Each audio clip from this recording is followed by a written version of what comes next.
Depuis le 1er janvier 2015, les comités d'entreprise sont soumis à de nouvelles obligations comptables.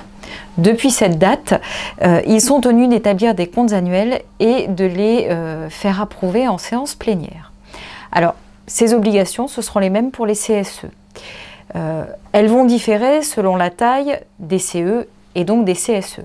Pour les petits CE, ceux dont les ressources sont inférieures à 153 000 € par an, alors on entend par ressources les subventions de fonctionnement et des ASC, ces petits CE ont des obligations comptables allégées, ils ont uniquement l'obligation de tenir un livre-journal, c'est-à-dire de recenser de façon chronologique les recettes et les dépenses, en précisant le montant et l'origine, et pour chacun des deux budgets.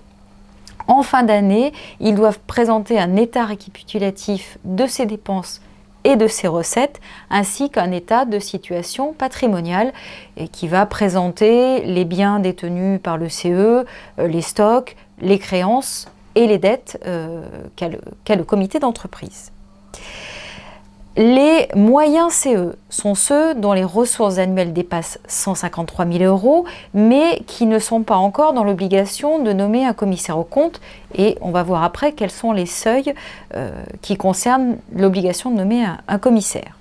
Ces moyens CE doivent obligatoirement avoir recours à un expert comptable pour établir leurs comptes annuels. Et ils ont donc l'obligation d'établir des comptes, mais de façon simplifiée. Ils vont devoir présenter un bilan, un compte de résultat et une annexe. Les CE les plus importants, ceux qui dépassent 2 des 3 seuils suivants, 3 100 000 € de ressources annuelles, donc ça c'est les subventions et le financement par les salariés des activités sociales et culturelles, donc 3 100 000 € de ressources annuelles, 1,55 million de total de bilan ou 50 salariés. Donc ces CE plus importants ont l'obligation donc de tenir les comptes annuels comme les CE moyens, c'est-à-dire un bilan, un compte de résultat et une annexe, mais ils ne bénéficient pas d'une présentation simplifiée. Et en plus, ils ont l'obligation de nommer un commissaire aux comptes titulaire et un commissaire aux comptes suppléant pour que leur compte soit certifié. Ils ont également l'obligation de constituer une commission des marchés.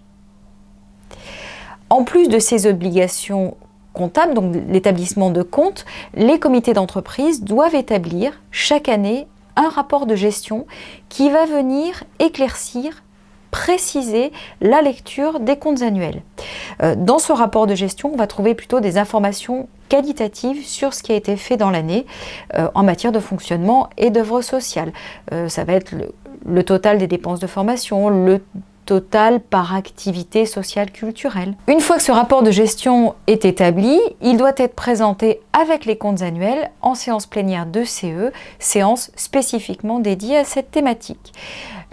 Lorsqu'ils auront été approuvés, les comptes annuels et le rapport de gestion devront être publiés auprès des salariés par les voies habituelles, c'est-à-dire les panneaux d'affichage ou l'intranet de l'entreprise.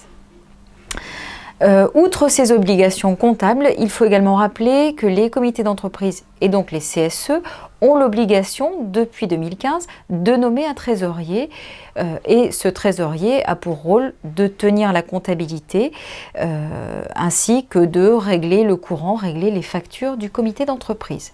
Et son rôle est plus spécifiquement défini dans le règlement intérieur du CE ou du CSE.